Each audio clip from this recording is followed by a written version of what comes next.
کراچی کے علاقے Orangi town allied public school نزد Iqbal market police station Sindh academic cultural organisation کی جانب سے ایک پروگرام کا انعقاد کیا گیا، جس میں بچوں کو روبوٹکس ورکشاپ کروائی گئی، جس میں مختلف اسکولز کے طلبہ و طالبات نے شرکت کی۔ بچوں کو باقاعدہ پریکٹیکلی کام سکھانے کے لیے قابل اور تجربہ کار اساتذہ کی خدمات حاصل کی گئیں۔ پروگرام کے چیف آرگنائزر فیض خان تھے اور اس موقع پر ایم کیو ایم کے ایم پی اے عادل شہزاد نے بطور مہمان خصوصی شرکت کی۔ اس موقع پر تفتیش نیوز سے گفتگو کے دوران چیف آرگنائزر اور مہمان خصوصی نے کیا کہا، آئیے آپ کو دکھاتے ہیں۔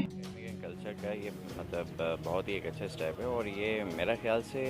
کچھ سال ہم لیٹ ہو گئے ہیں، ہمیں تھوڑا سا پہلے اس کے اوپر توجہ دینی چاہیے تھی، لیکن سندھ اکیڈمک اینڈ کلچر نے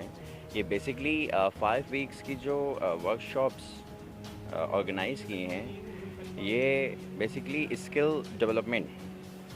ایک پروگرام ہے جس میں ہم اپنے پورے اورنگی کے جتنے بھی ہمارے اسکولز ہیں ان میں سے ہم نے ملٹیپل اسکولز کے ایک اسپیسیفکلی ٹیم ہم لوگوں نے لی ہے، جس میں نمبر آف اسٹوڈنٹس کی جو ابھی ہم نے اسٹرینتھ رکھی ہے وہ 10 رکھی ہے، اور الائیڈ اسکول میں آپ جیسا کہ دیکھ رہے ہیں کہ یہاں پر یہ پروگریس ابھی جاری ہے، اور آفٹر 5 ورک شاپس انشاءاللہ تعالیٰ ایک آپ کو بڑا پروجیکٹس یہاں سے آپ کو ملیں گے، اور ہمارے پاس ٹیلنٹ کی کمی نہیں ہے کیونکہ پورے ڈسٹرکٹ ویسٹ میں اتنا ٹیلنٹ ہے۔ پورے پاکستان میں پہلی دفعہ اس طرح کا کوئی پروگرام آرگنائز کیا گیا ہے، اور میری کوشش رہے گی، میرا بھرپور تعاون رہے گا فیض خان صاحب کے ساتھ، اور میری کوشش رہے گی کہ اس طرح کے پروگرام مزید آرگنائز کیے جائیں۔ یہ 5 ہفتوں پہ مشتمل ورکشاپ ہے، جس میں ہم بچوں کو بیسک جو ہے الیکٹرانکس کے حوالے سے اور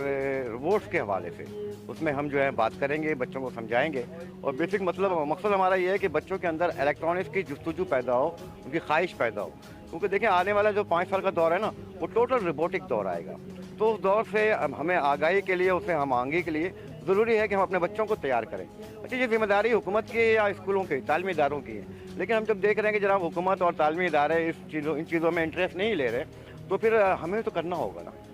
کیونکہ ہم قائل ہیں نظریہ امداد باہمی کے، جو سر سید احمد خان دے گئے تھے ہمیں، کہ جو کام آپ دوسرے نہیں کر سکے، آپ اجتماعی طور پر مل کر اپنے احباب کے ساتھ، اپنے دوست کے ساتھ، جس طرح یہاں کے مقامی سیاستدان آج کل ہمارے ساتھ دے رہے ہیں، ہمارے ہر پروجیکٹ میں ہمارے ساتھ چل رہے ہیں، ہمارے ساتھ ہر تمام معاملات میں تعاون کر رہے ہیں، یہ ان لوگوں کی محبت ہے، اور اس سے ہمارا حوصلہ بڑھ رہا ہے، اور ہم انشاءاللہ مسلسل کام کرتے جا رہے ہیں۔ آج کے پروگرام میں کیا کیا چیزیں بچوں کو بتائی گئی؟ آج تو ہمیں بیسک بچوں کو الیکٹرانکس کے جو چیزیں ہیں ان سے آگاہی فراہم کی جا رہی ہے، اور بتایا جا رہا ہے ان کو آئی سی کیا ہوتا ہے اور ٹرانسفارمر کیا ہوتا ہے، کچھ نقشہ ڈرا کریں گے یہ لوگ آج کے ورک شاپ میں، نیکسٹ ویک آئیں گے اس میں پھر اور کچھ چیزیں ہوں گی، اس طرح کرتے کرتے یہ 5ویں پروجیکٹ میں جب آپ آئیے گا دیکھیں گے کہ یہاں پر بہت ساری چیزیں بچے تیار کر چکے ہیں۔ بچوں کو نصابی تعلیم کے ساتھ ساتھ کچھ نیا کر دکھانے کی تعلیم دینا آج کل کی ضرورت ہے، تاکہ پاکستان کے بچے جو ہمارے مستقبل کے معمار ہیں، پاکستان کو دنیا کے ترقی یافتہ ممالک کے مقابلے میں لا کھڑا کریں۔ ضرورت اس امر کی ہے کہ گورنمنٹ اس طرح کی تعلیمات دینے میں سنجیدگی سے دلچسپی لے، اور بچوں کو پڑھائی کے ساتھ ساتھ پریکٹیکلی بھی ایجادات کرنا سکھائی جائیں، تاکہ ہمارے بچوں کی ذہنی نشوونما ہو سکے، اور وطن عزیز کے لیے کچھ کر دکھانے کے جذبے کے ساتھ